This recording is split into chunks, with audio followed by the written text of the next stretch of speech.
Hello everyone, welcome back to my channel, and going to get started on the ZX9R Rescue Series. And as you can see, I already got the seat off, and see, I got a labyrinth of wires. That's probably for the air horn. I've never actually had one of these, but I'm assuming that's what it is because I'm pretty familiar with these KLEEs, and that looks abnormal, so I'm assuming that that's for the air horn right there.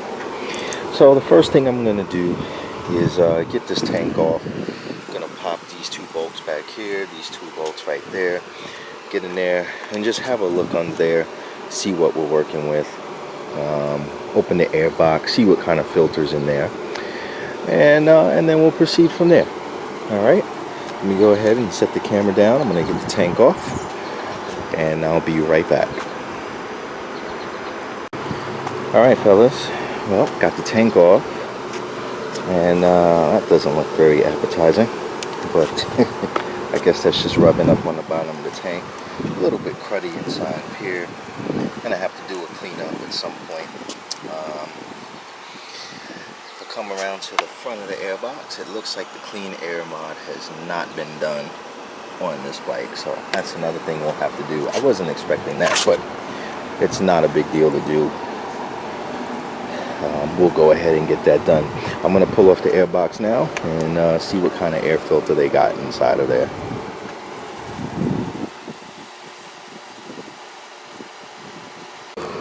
Alright, so we're looking at a stock air filter, foam filter. Ooh, that's filthy.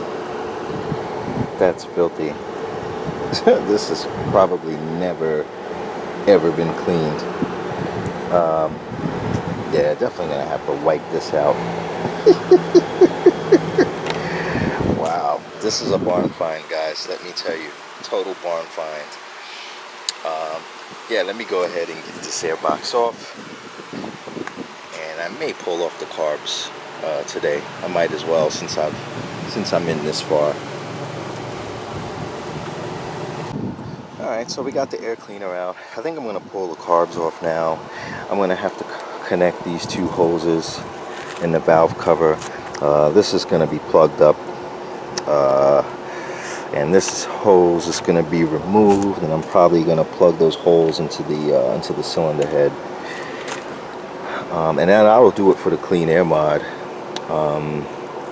Everything will be hosed and plugged up, and in the carbs I'll probably do the Dynojet kit and put that in the carbs. I'll get them off the bike. I'll work on that tonight inside, and by the morning should be able to get that Dynojet fitted carbs back on the bike, and then we can move on to some other stuff. I'll do the brake pads, and got a few things to do. I'll pull off the body work, do the brake lines, and bleed them, do the chain and sprockets, and then we'll do the tires last. I'm undecided what tires I'm going to put on the bike. If I'm going to put some RS10s that I have, or if I'm going to wait for the Q4s to come in a couple of days. So, got time. I don't think I'm going to go to the track the way I planned. The weather's not really looking up, so I'm not sure what I'm going to do yet. But next step for this is the carbs. I'm going to get the carbs off, and then we'll bring those inside. We'll drain the fuel, and then we'll get started with the Dynojet kit. Alright everyone, welcome back. I got the carbs off, finally. And you can see all the oxidation in there. Looks like the bike's been sitting for a few years, ridden very lightly. And this is typically what happens when a bike isn't ridden that often. Don't ask me how I know. In any event, set these carbs down real quick. This hose right here that runs along there, this was into the KLEEN Air system. I'm going to pull that out, and then what I'm actually going to do is just plug those last two. I think it's an M610. And then I gotta find a plug to connect these two, or just plug them, or a tube to connect those two. And the carbs, I'm actually gonna bring these carbs inside, and I do think they were molested because this connector looked like it was tampered with. So there may be a jet kit in here, or maybe they were cleaned before and maybe some hack was rough with the connector. But I'm gonna get in there and figure it out. So I'm gonna set these down really quick and just gonna look over the bike again. Everything looks good for the most part. So I'm gonna plug this, get the Dynojet kit installed, get the air filter installed, plug this, and I think we should be good. I actually got to plug the air box too. There was a hole in the air. There was a hole with the tube connected to the air box that also went to the KLEEN Air system. Gonna chuck that as well, and this should be a relatively quick operation. So after the Dynojet kit is done and the air filter is installed and the KLEEN Air system is removed, then we'll move on to the brake pads, and that'll probably be it for this episode.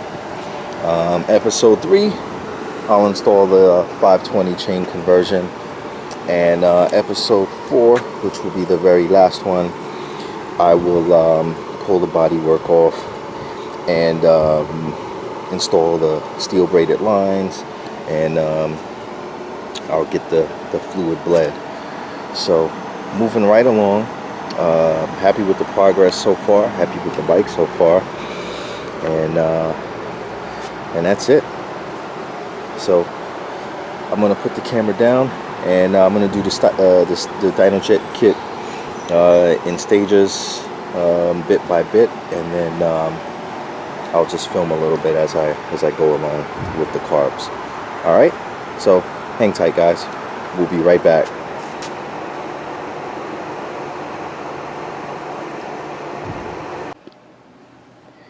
Alright guys, so just going to bring you a quick update in the lab on these carbs.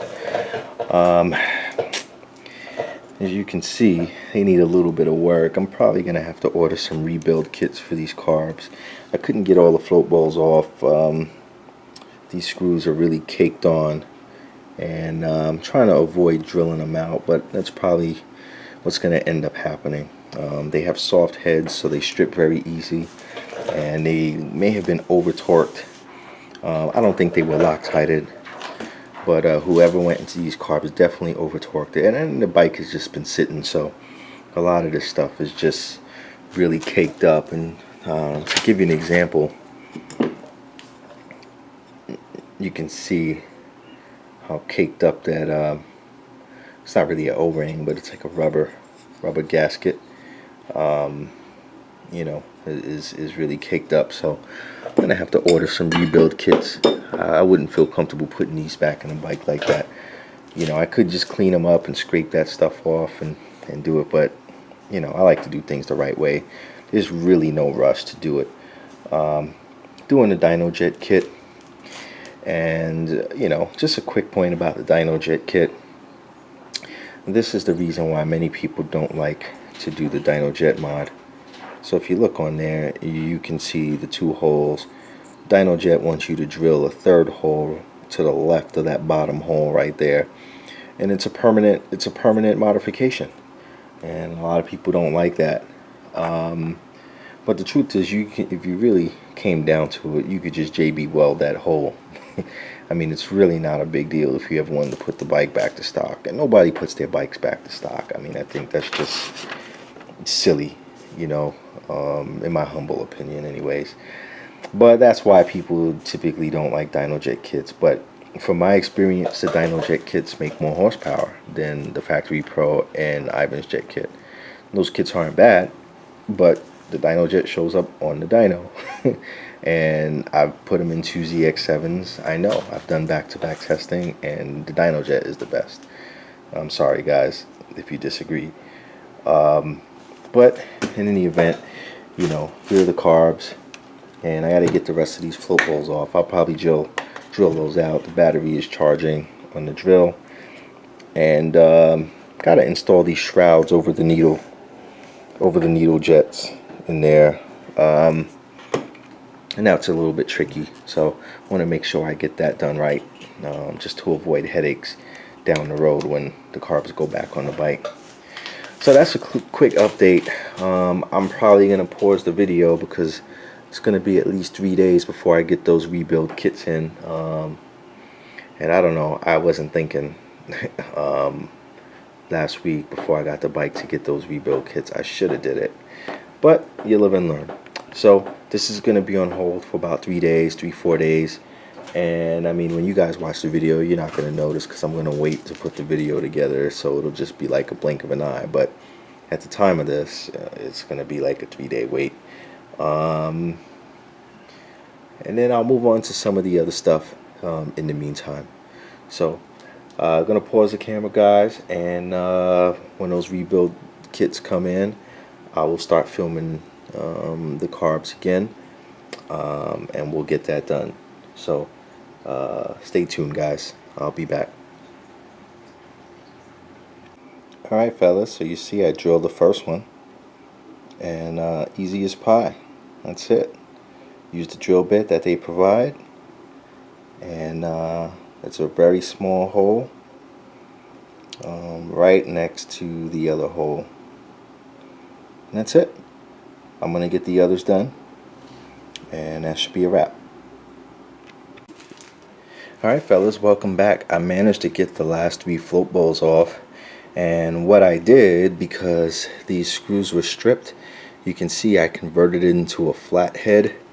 And to do that, I used this little saw, and it oscillates very fast, and I just carefully put it on top of it and just kind of sawed it into a flathead, and then used a flathead screwdriver to get enough torque on it to get it off, so I can get these carbs done. And as you can see, I got a donor set of carbs over there. The ZX7 float bowls actually fit these carbs as well. And I just so happen to have ZX7 carbs because I have racing flat slides on my track bike. So I'm going to borrow the float bowls from the ZX7, and those gaskets are actually good, and I'm going to use it on this so that way I won't have any downtime. I can get the carbs back on the bike tomorrow. Really happy about that. So that's just a quick update. I'm going to, as you can see, I got the Dynojet main jets in. I'm going to change the last 2 right here, and get to work on the last few pieces and get these carbs wrapped up. The slides have already been drilled, and these are the needles, and the clip is on position number 3. So those needles are going to be installed, and I got to get those shrouds installed. So I need to decide if I'm going to use the 155s or the 160s.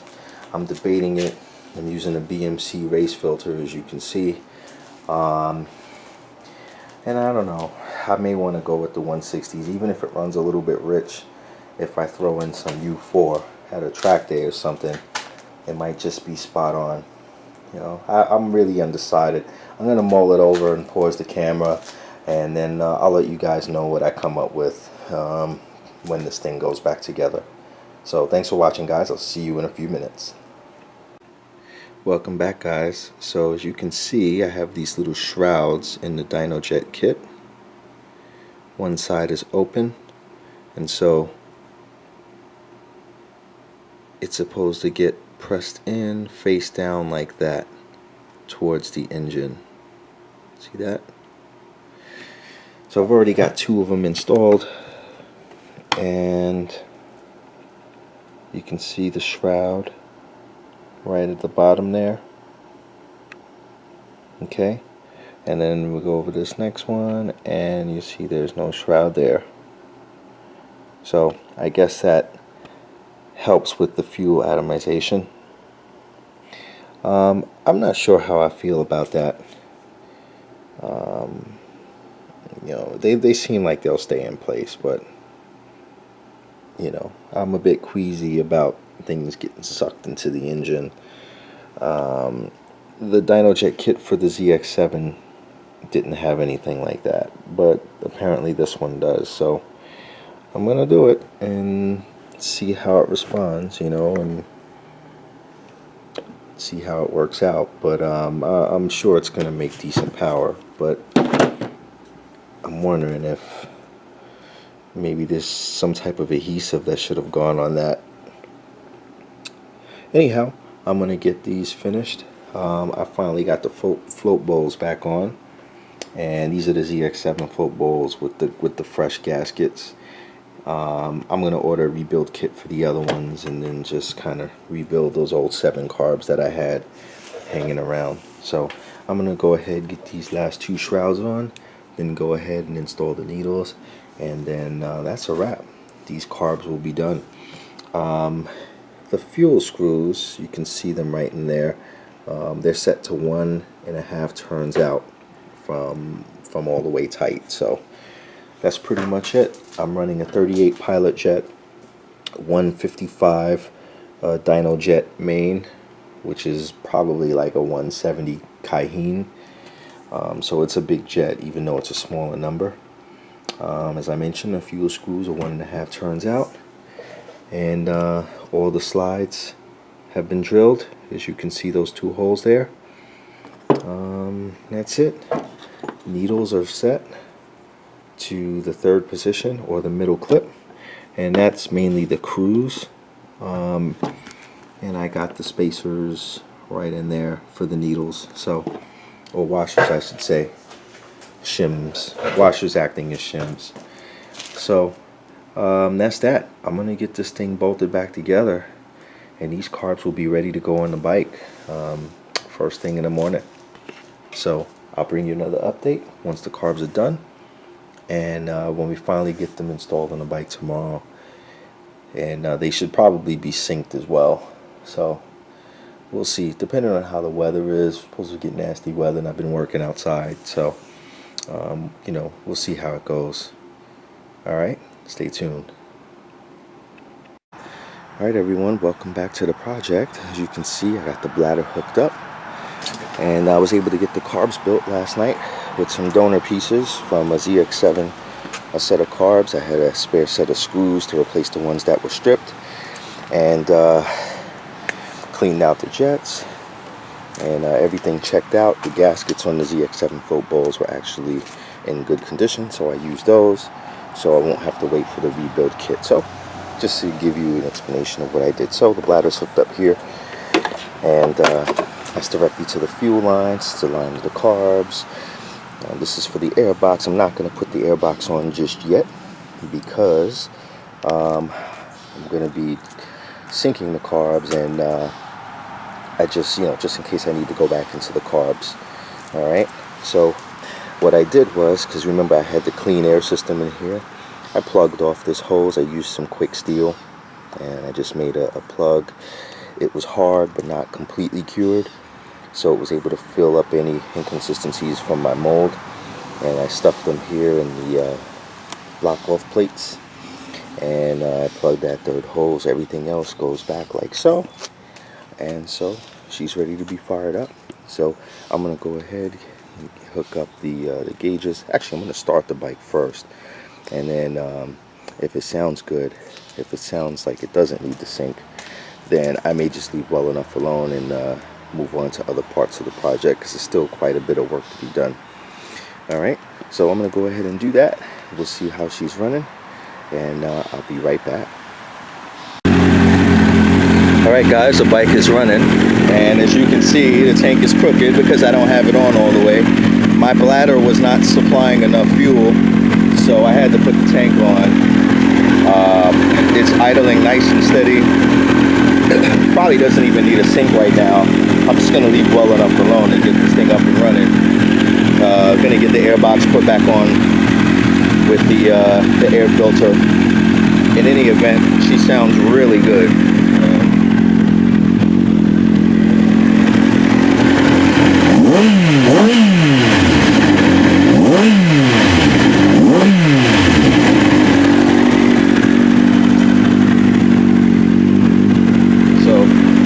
So far so good with the Dynojet kit. I have the Pilot Jet set to 2 turns out instead of the 1.5.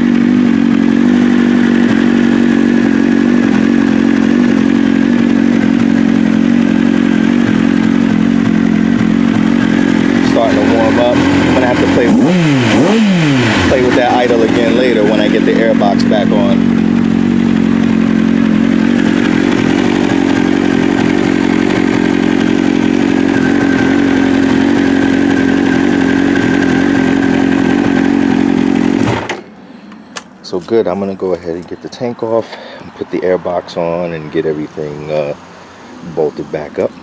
I'm gonna have to figure out how to take this horn off at some point.